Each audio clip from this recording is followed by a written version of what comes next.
नमस्कार, ये आकाशवाणी है। अभी आप रैनोमी से समाचार सुनेंगे।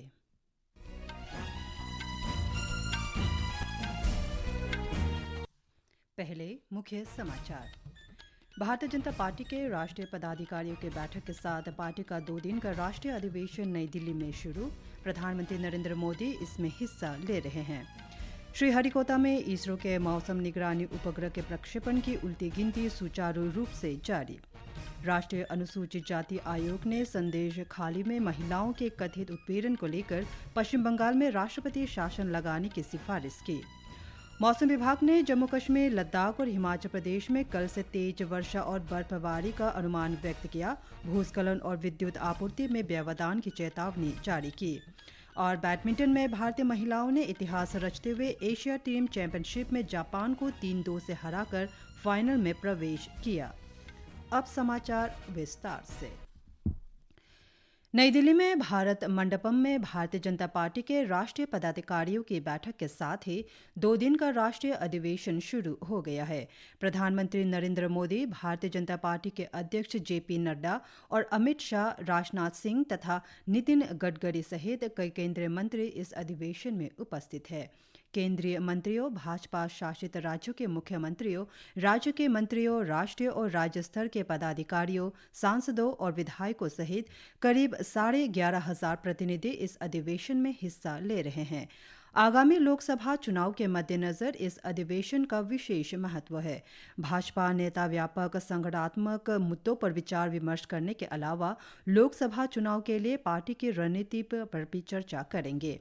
अधिवेशन में 2 प्रस्ताव रखे जाएंगे। ये अधिवेशन कल प्रधानमंत्री नरेंद्र मोदी के समापन संबोधन के साथ संपन्न होगा। आकाशवाणी से बातचीत में पार्टी के वरिष्ठ नेता और केंद्रीय राज्य मंत्री प्रोफेसर SP सिंह बघेल ने कहा कि पार्टी कार्यकर्ता लोकसभा की 400 सीटों पर जीत के प्रधानमंत्री नरेंद्र मोदी के लक्ष्य को हासिल करने के लिए पूरे समर्पण के साथ काम करेंगे। दिल्ली विधानसभा में आज आम आदमी पार्टी ने आज विश्वास मत प्राप्त कर लिया है। मुख्यमंत्री अरविंद केजरीवाल ने कल विश्वास प्रस्ताव पेश किया था, जिस पर आज सदन में चर्चा हुई। चर्चा के दौरान मुख्यमंत्री ने कहा कि लोगों को ये दिखाना आवश्यक है कि सदन का मंत्रिमंडल में विश्वास है। श्री केजरीवाल ने भारतीय जनता पार्टी पर उनकी पार्टी को समाप्त करने की कोशिश करने का आरोप लगाया। सदन में विपक्ष नेता और भारतीय जनता पार्टी के वरिष्ठ नेता रामवीर सिंह विधूहिरी ने कहा कि सदन में विश्वास प्रस्ताव लाना आवश्यक नहीं था। राष्ट्रीय अनुसूचित जाति आयोग ने पश्चिम बंगाल में राष्ट्रपति शासन लगाने की सिफारिश की है।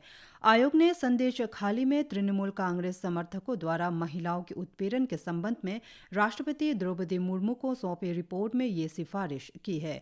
आयोग के मौजूदा अध्यक्ष अरुण हल्दर ने कल नई दिल्ली में संवाददाताओं से कहा कि अनुसूचित जातियों के अधिकारों की रक्षा के लिए राज्य में राष्ट्रपति शासन लगाया जाना चाहिए।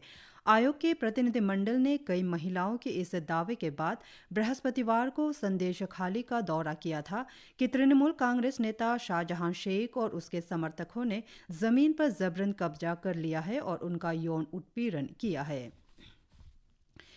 केंद्र सरकार और प्रदर्शनकारी किसान नेताओं के बीच अगली बातचीत अब कल होगी। वार्ता का तीसरा दौर कल संपन्न हुआ। बातचीत लगभग 5 घंटे चली।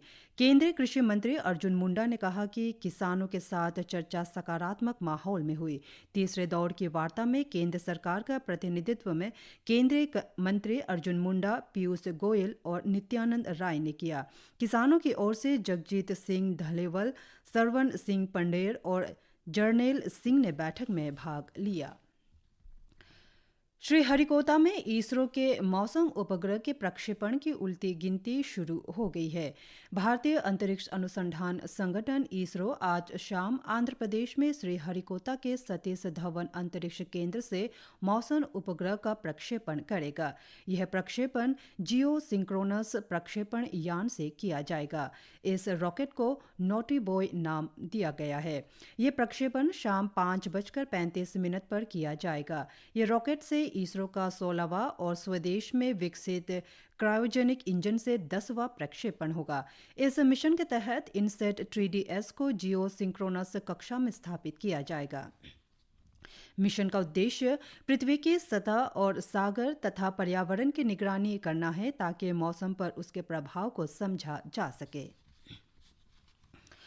मौसम विभाग ने आज से पश्चिमी हिमालय क्षेत्र में तथा सोमवार से 22 फरवरी तक उत्तर पश्चिम मैदानी क्षेत्रों में तेज वर्षा और बर्फबारी की संभावना व्यक्त की है। जम्मू कश्मीर, लद्दाख, गिलगित बाल्टिस्तान, मुजफ्फराबाद और हिमाचल प्रदेश में रविवार से मंगलवार तक तेज वर्षा और बर्फबारी को देखते हुए मौसम विभाग ने एहतियाती सुझाव जारी किए हैं। इन क्षेत्रों में विद्युत आपूर्ति बाधित होने, जमीन धंसने, चट्टान गिरने से सड़कों और राजमार्गों पर आवागमन में बाधा आ सकती है। इस बीच राजधानी दिल्ली में दिन में तेज धूप के कारण प्रतिदिन तापमान में वृद्धि दर्ज की जा रही है। विदेश मंत्री डॉक्टर सुब्रमण्यम जयशंकर जर्मनी में म्यूनिख सुरक्षा सम्मेलन में भाग ले रहे हैं। डॉक्टर जयशंकर आज growing the pie seizing shared opportunities विषय पर एक पैनल चर्चा को संबोधित करेंगे। जर्मनी के विदेश मंत्री एनालेना बेयरबॉक और अमेरिका के विदेश मंत्री एंटनी ब्लिंकन भी इस चर्चा में शामिल होंगे। डॉक्टर जयशंकर ने सम्मेलन से अलग कल अमेरिका के विदेश मंत्री एंटनी ब्लिंकन, ब्रिटेन के विदेश मंत्री डेविड कैमरन और कनाडा के विदेश मंत्री मिलानी जोली सहित प्रमुख नेताओं के साथ महत्वपूर्ण वैश्विक और क्षेत्रीय तथा द्विपक्षीय सहयोग के मुद्दों पर विचार विमर्श किया।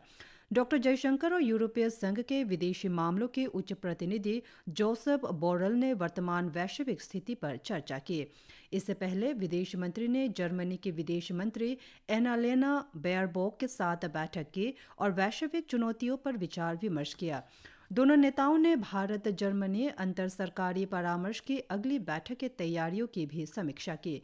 डॉक्टर जयशंकर ने अर्जेंटीना के विदेश मंत्री डायना मोंडेनो के साथ मुलाकात के दौरान दोनों देशों के बीच आर्थिक और राजनीतिक सहयोग के मुद्दों पर विचार विमर्श किया। म्यूनिख सुरक्षा सम्मेलन कल शुरू हुआ था। 3 दिन के सम्मेलन में विश्व की सुरक्षा चुनौतियों के मुद्दों पर उच्च स्तरीय विचार विमर्श किया जा रहा है। विधि आयोग ने एक रिपोर्ट में सिफारिश की है कि अनिवासी भारतीयों, प्रवासी नागरिकों और भारतीय नागरिकों के बीच विवाह को अनिवार्य रूप से भारत में पंजीकृत करना अनिवार्य किया जाना चाहिए। 22वें विधि आयोग ने ये रिपोर्ट कल सरकार को सौंपी। आयोग ने यह भी सिफारिश की है कि केंद्रीय कानून में प्रवासी भारतीयों और अनिवासी भारतीयों पर तलाक, जीवन साथी के भरण पोषण, बच्चों की अभिरक्षा और भरण पोषण, समन, वारंट या न्यायिक दस्तावेजों की तामील के प्रावधान भी शामिल होने चाहिए। ये भी सिफारिश की गई है कि वैवाहिक स्थिति की घोषणा, पति पत्नी के पासपोर्ट को दूसरे के साथ जोड़ना और पति पत्नी दोनों के पासपोर्ट पर विवाह पंजीकरण संख्या का उल्लेख करना अनिवार्य करने के लिए पासपोर्ट अधिनियम 1967 में अपेक्षित संशोधन किए जाने की आवश्यकता है।